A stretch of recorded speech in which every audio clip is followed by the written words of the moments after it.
The Sports Junkies podcast is presented by PenFed Credit Union. PenFed's got great rates for those in uniform and those who are not. Apply today at PenFed.org. To receive any advertised product, you must become a member of PenFed, insured by NCUA.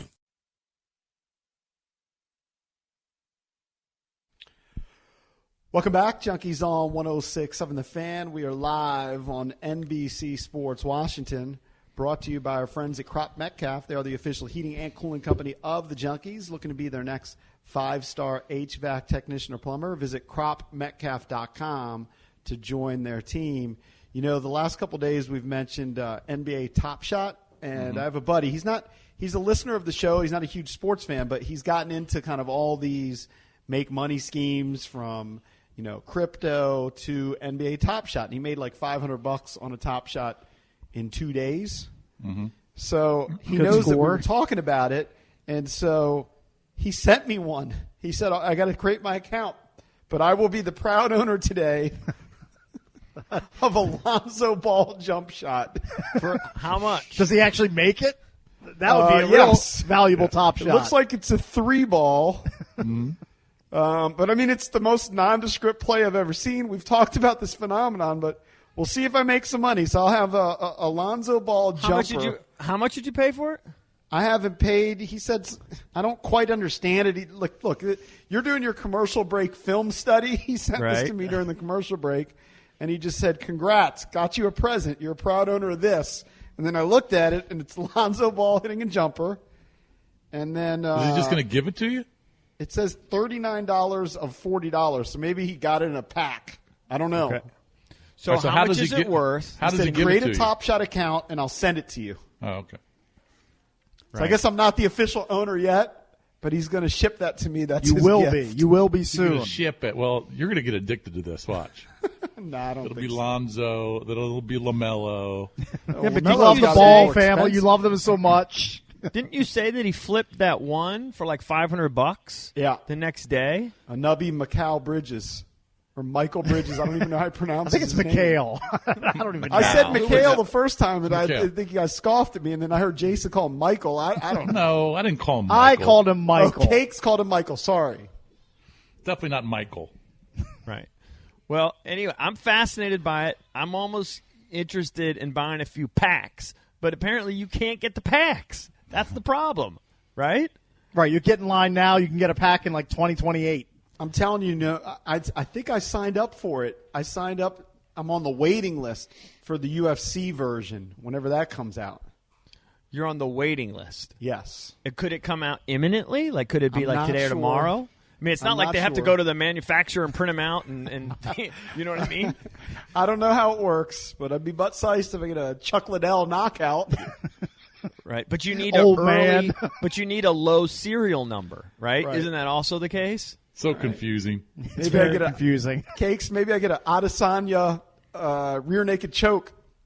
Yeah, Blachowicz. Get that guy. I'll also say this, just real quick in passing. You know, like we've been talking about like penny stocks, and I know that Lurch is like making a killing on one, and Well, I Drabby's wouldn't call it actually a killing. well, Drabby's making a killing It on was a down couple of them. 25% yesterday. I tried to buy a few penny stocks. I mean, literally penny stocks. And all I do is lose. It's All red, nothing oh but my red. God, it's just looks like a scam. JP's background. I'm literally doing it to humor myself, but I'm terrible at it. It's just a scam. To buy and hold a penny stock, maybe the single dumbest thing to do in the country. I'm the just only waiting for bit mine. is to I'm just- like day trade them. I'm waiting for mine to go back up and gain back the 25% it lost. If it does, And I then hope dump it does. it.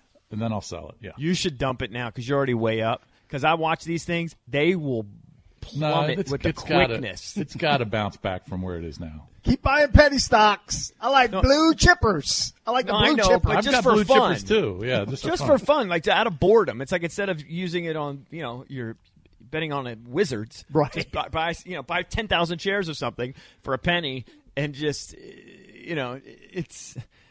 I'm convinced you have to be the luckiest guy in the world, or you just have to be a scammer. That's the only you way just have you to can pay attention to it and keep track. You're right. I mean, if you gain 20% in a day and you dump it, you make that 20% or 25%. Just maybe do that over and over. Maybe the next day it goes back down. You can buy it again. So, Cakes, you say you're all about blue chippers, and when it comes to quarterbacks, Trevor Lawrence is a blue chipper. Nice pivot. Kellen Mond, maybe not. He's like more of a penny stock. Kellen Mond, though, might be somebody that the Washington football team may be able to snatch in the later rounds. EB's done his commercial break film study of Kellen Mond, Texas A&M Aggies quarterback. We hear some of that NFL music, right? Some of that I feel like NFL. this needs a sponsor. This segment needs a sponsor. That's what it needs. And I feel like I don't feel as confident with this because this commercial break seemed to go really fast, to be honest with you. I mean, this is a real minimal look. But he's 6'2", 217 out of Texas A&M. Played 46 games there. Looks like he basically started the last 3 years. His uncle's a limo driver. Works in New York. Right, Ronnie. He works out of shotgun a lot. His footwork looks like it's okay. He's got a decent arm. One thing that I did like a little bit is he showed that he can scan the field a little bit and make some throws to maybe some secondary receivers, which you don't see a lot of. He's not just hitting that back foot and then just firing it to the first guy right away every single time. He does a lot of that, but not every single time. So I like that. The game I watched was when he was against Clemson in 2019, and obviously that was a tough game. He's hurried a lot, made some questionable throws. I remember that game. He was not very good in that game. Yeah. He's also playing against a bunch of pros. He has good arm strength. I mean, he can drill the quick slant. That's not a problem. He can make the outside throws too. His footwork looks a little shaky to me. I don't think I couldn't tell because this was an every throw video that I watched, but he doesn't appear to be a huge run threat. He's a decent runner, but he's not. I'm sure he can run, but he doesn't. It's not like a huge part of his game. It didn't appear to be to me. He's not afraid to throw downfield. He'll stand there and take a hit, which you like. I don't know if he's the most accurate guy. I haven't, and believe me, I'm not looking at the stats, so I don't know what his percentages are. For his career, he's less than 60%. Yeah, 59%. So in college, that's fairly low. But he started off really bad. 51, he got slowly but surely got a little bit better. Now. Yeah, he's got 71 touchdowns to 27 interceptions. He's a backup. Maybe in the right system. EB hasn't graded him yet. Maybe in the right system with the right coordinator and that kind of thing. I love the fact that he's played 46 games in college. Uh-huh. I just love that. I think that's so valuable. So he's seen a lot. Do you take into consideration his coaching? Say again? Do you take into consideration his coaching, like the pedigree? Well, you mean with Jimbo there? He's got Jimbo. You don't know who his offensive coordinator is. Ooh, the OC at Texas A&M. Give me a hint. Double D. Double D. I don't think he's a big name. It's just a funny name. Go ahead. Daryl Dickey. I don't know that person.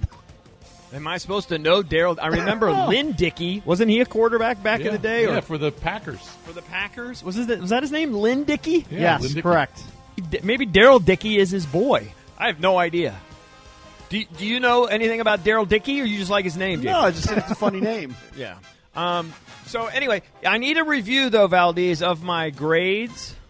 Because I need context here, and then I will give you a grade for Mond. I feel like this is my worst commercial breakdown because this is your worst scout right here. Well, also the tape that I saw, it took a lot for each snap. I wish it was quicker, so I didn't get to see as many snaps as I wanted. So the worst grade you have on your EB breakdown Lance. is Trey Lance with a 22.6. Right. And you have Jordan Love after Trey Lance with a 62.3. Then just ahead of Jordan Love is Kyle Trask with a 73.1. Right. Mac Jones has a 79.6. Right. Justin Fields, 84.6. Trevor Lawrence, number one, with a 93.7. And Zach Wilson still ungraded by you. Yeah, we'll do a Zach Wilson. I'll do a Zach Wilson. All right, so here's my grade for Mond. 60.8. 60.8. That's not very good. All right, That's not horrible. But you got him 3 times better than Trey Lance, who's probably going to be a top 8 pick. Well, that's just because people like his athleticism. Yeah, of I mean, course. I mean, Trey Lance could throw a great spiral on the beach, but I don't think he could hit the ocean. So, maybe Trey Lance will be great. It sounded like you're very high on Mond. It sounds like Lourdes is what over I like some things that he does. Yes, but he's not. He's got average size, right? So he's not. Let's go through the cons because it sounded like you were very pro when you were talking about him. I know. Well, I'll be honest.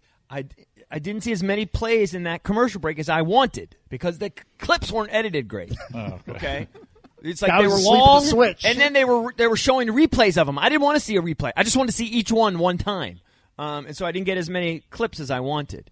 The cons, to me, at times, I thought his footwork was a little dicey. I thought he has average arm strength. What do you mean by that? The footwork was dicey. Well, like under pressure, he didn't every time stand into the pressure and rip the throw. He'd be like, the footwork's not right. Throwing shaky balls with not a good foundation, and I think it's hard to be accurate that way. I think that's one of the knocks on him is in the pocket. He's a little bit dicey. Is that what they say? See, I don't even know. Yeah. But you also had him playing against Clemson, who was... It was a tough game. Yeah. There's a lot of pressure in that game. I think he looks like he's the kind of size where he could have some trouble staying healthy, right? 6'2", 217. He doesn't look like that physically imposing by any stretch. I would argue that anyone could get hurt in the NFL playing quarterback. Very Absolutely. true. Very true. And I wouldn't draft someone just because they're big. I'm just telling you, he just doesn't look, physically like, whatever. Looks very but 6'2", average. 220 isn't small. I mean, he's kind of in the middle there. It looks very average to me. That's all. Played a lot of games, though. Played a lot of games, which I love. College. A lot of games, which I love, with some success. So I love that, too. He throws what Cakes would call YOLO balls. He will throw it downfield Right. into triple coverage. He can be a gambler. Yeah, he's not afraid to do that. He'll rip it. I mean, honestly, I never looked at his stats until just before the segment. He didn't throw a ton of interceptions. I mean, 6'9", 9'3". I mean, that's a pretty good ratio. But he does throw balls up for grabs. I do like the fact that he will look one way and throw the other, which you don't see that often in college. You really don't. He's also improved every year. If you look at his completion percentage, EB, freshman year, 51%. Bumped it to 57%, then 61%, then 63%. So he's been getting better. Yeah, I'm very confused by this rating. I understand. To me, he's easily 3 times better than Trey Lance. It has a lot of pros that you're talking about, and then the only real con you have are his footwork, and you said a weak throwing arm. Well, his arm is average, I'd say. Well, I mean, Heineke's got a crappy arm, and it's you want the him to be the combination bias because he knows it's Kellen Mond. I think Jason kind of got in your head a little bit when he gave that line. He's a backup. Yeah. I think that got in your head. I already had my number in my head. To be honest with you, I knew I already had my number, and when you gave me the guys, it just confirmed my number. But it also depends on what game he watches. He watched the Senior Bowl where he was the MVP. No, I didn't. I actually watched the Clemson game because it took you too long to send me the clips. So I got my own clips. And I remember watching the game because I had Clemson in the game, and I believe it was a tight game. I believe it was a 28-26 game, and Texas A&M covered. They had like a backdoor cover. And he wasn't very good in the game, but if you watched him against LSU that same year, he had 7 touchdowns. Mm-hmm. So it kind of depends on the game you're going to watch. I don't dislike him. I like him. I don't love him. I love him way more than Trey Lance. The score is very low. The score to me indicates like a 3rd or 4th round pick. That's what I think that is. 60 grade for me. But just saying, you have Kyle Trask. You have Kyle Trask 13 points ahead of him. Kyle Trask, I think, is a better thrower. He's more accurate. This guy would probably be a little bit, in theory, a little bit more mobile and that sort of thing. But what I saw, I didn't even see the runs. I only saw the throws. I don't know. I like the fact that he scans the field. I'm just giving you my honest opinion. This got so serious all of a sudden. What? This got so everyone's serious. Everyone's just give your attacking opinion. me. You don't like him. Big I know. deal. Tell him You're- this is you're your asking, I do You're like asking him. him to do it during the break, and then you criticize his take. No, Valdez is. It's your breakdown. Stick with it. I don't have any problem with what you're I doing. do like it. I do like him. Your guns. Yeah, you I just like don't him love 3 him. times. Yeah, tell me to F it- off. No, I'm not telling you to F off. You just say whatever you want. I would draft him over Trey Lance every single time. I know they're not going.